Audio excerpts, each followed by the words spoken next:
tutto pronto, primo calcio di inizio per Ragusa.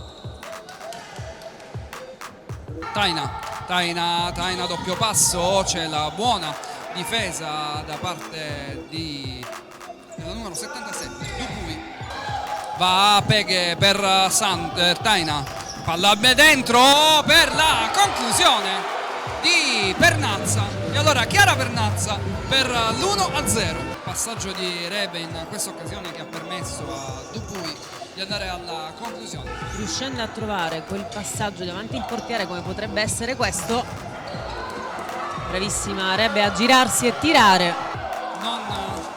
E qui è buona la conclusione da parte del numero 28 Rosio sopra la traversa. E minuto di sospensione richiesto da Noci. Super intelligente Pernazza, rischiava il gioco da terra, Balestra salta addosso a Taina che si è fatta male. Taina che stavolta si fa male.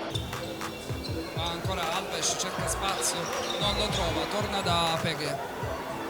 Va Peghe alla conclusione e c'è il gol con lo zampino di Taina. Con Taina che trova lo spazio per l'assist. Alves.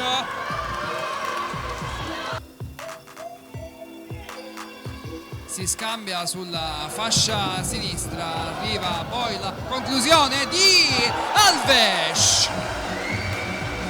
E 3-1 Ragusa. Ottimo inizio di Ragusa, si era capito che lo spirito era differente, stavolta Ragusa concretizza e lo fa benissimo con Alves. 3-1. Hai detto bene, miracolo, perché Taina ha trovato lo spazio esatto per tirare. Bravissima Naghi a coprire con il corpo tutta la porta, poi torna in posizione. Sarebbe stato veramente un altro gol al bacio. Direttamente per Naghi che poi lancia per Taina. 4-1 Ragusa. Un altro gol assolutamente da Cineteca. Dall'altra parte poi il lancio per Otmani che viene toccata dura, va a terra. Già incredibile non aver visto fischiato il primo fallo. Al portiere Balestra. Bravissima Balestra. E poi Taina Santos per il 5-1 Ragusa.